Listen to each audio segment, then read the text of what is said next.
सोचिए महीनों की मेहनत के बाद आप एक बड़ी परीक्षा देने पहुंचे हो, पेपर शुरू हो चुका हो और अचानक परीक्षा केंद्र की बिजली ही गुल हो जाए। जयपुर में AIA PGET 2026 की परीक्षा के दौरान कुछ ऐसा ही हुआ।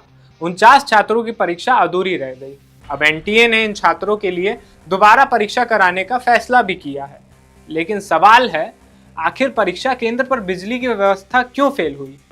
क्या छात्रों की मेहनत की भरपाई सिर्फ री एग्जाम से हो पाएगी? और क्या 1 सितंबर को होने वाली परीक्षा में ऐसी समस्या दोबारा नहीं होगी? ये सवाल है। नमस्कार, आप देख रहे हैं द हिंदी टॉप और मैं हूं आपके साथ आदर्श मिश्रा।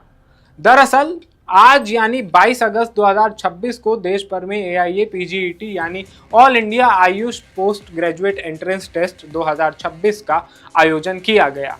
इस परीक्षा के लिए करीब 36,979 उम्मीदवार रजिस्टर्ड थे, जिनमें से 35,837 छात्र परीक्षा में शामिल हुए। देश भर में परीक्षा के लिए 200 सेंटर बनाए गए थे। ज्यादातर सेंटर पर परीक्षा सामान्य तरीके से पूरी हुई, लेकिन जयपुर के श्री सत्य साई PG कॉलेज परीक्षा केंद्र पर अचानक बिजली गुल हो गई। बिजली जाने की वजह से वहां परीक्षा दे रहे 49 छात्रों की परीक्षा अधूरी रह गई। अब यहाँ सबसे बड़ा सवाल है, जब इतनी महत्वपूर्ण परीक्षा कंप्यूटर आधारित तरीके से आयोजित की जा रही थी, तो परीक्षा केंद्र पर पावर बैकअप की पर्याप्त व्यवस्था क्यों नहीं थी? क्योंकि छात्रों के लिए ये सिर्फ एक परीक्षा नहीं थी। AIA PGET में शामिल होने वाले उम्मीदवारों ने इसके लिए लंबे समय तक तैयारी की होती है। ऐसे में परीक्षा के बीच तकनीकी समस्या आने से उनका पूरा पेपर प्रभावित हो सकता है।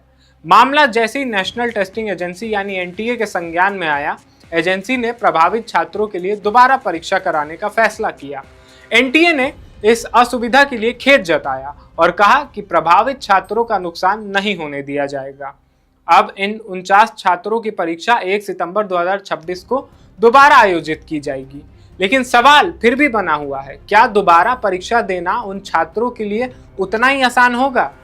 आखिर उन्हें मानसिक तनाव से भी गुजरना पड़ा है और बाकी उम्मीदवारों के मुकाबले उन्हें एक अलग तारीख पर परीक्षा देनी होगी। NTA की ओर से इन छात्रों के लिए रिवाइज्ड यानी नया एडमिट कार्ड जारी किया जाएगा। इसमें परीक्षा केंद्र और जरूरी दिशा निर्देशों की जानकारी दी जाएगी। अब छात्रों को क्या करना है? उन्हें NTA की आधिकारिक वेबसाइट पर लगातार अपडेट चेक करना होगा। नया एडमिट कार्ड जारी होते ही उसे डाउनलोड करना होगा और उसमें दिए गए परीक्षा केंद्र और समय की जानकारी को ध्यान से देखना होगा। एक और सवाल, क्या 1 सितंबर की परीक्षा उसी सेंटर पर होगी या छात्रों को किसी दूसरे सेंटर पर भेजा जाएगा? इसको लेकर छात्रों को NTA के नए एडमिट कार्ड और आधिकारिक निर्देशों का इंतजार करना होगा। अगर पूरे देश में हुई परीक्षा की बात करें तो NTA के आंकड़ों के मुताबिक करीब 35,788 उम्मीदवारों की परीक्षा सफलतापूर्वक पूरी हुई, यानी अधिकांश केंद्रों पर परीक्षा बिना किसी बड़ी परेशानी के संपन्न हुई। लेकिन जयपुर की घटना ने एक अहम सवाल जरूर खड़ा कर दिया है, क्या बड़े स्तर पर आयोजित होने वाली परीक्षाओं में तकनीकी और बिजली जैसी बुनियादी व्यवस्थाओं की पर्याप्त जांच होती है? और अगर किसी सेंटर पर ऐसी समस्या आती है तो छात्रों के नुकसान की जिम्मेदारी किसकी होगी? फिलहाल NTA ने री एग्जाम की तारीख घोषित कर दी है और प्रभावित 49 छात्रों को दोबारा परीक्षा देने का मौका मिलेगा। अब देखना होगा कि 1 सितंबर की परीक्षा कितनी सुचारू तरीके से होती है और क्या NTA इस बार पावर बैकअप समेत सभी तकनीकी व्यवस्थाओं को पूरी तरीके से सुनिश्चित करता है।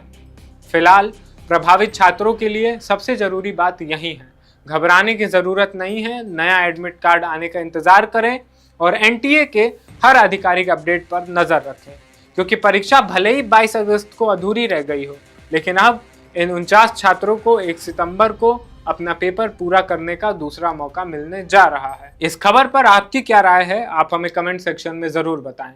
और अभी तक अगर आपने हमारे चैनल द हिंदी टॉप को YouTube पर सब्सक्राइब नहीं किया है तो जरूर सब्सक्राइब कर लें। इसके साथ ही सोशल मीडिया प्लेटफॉर्म्स जैसे कि X, Facebook और Instagram पर भी हमें जरूर फॉलो करें।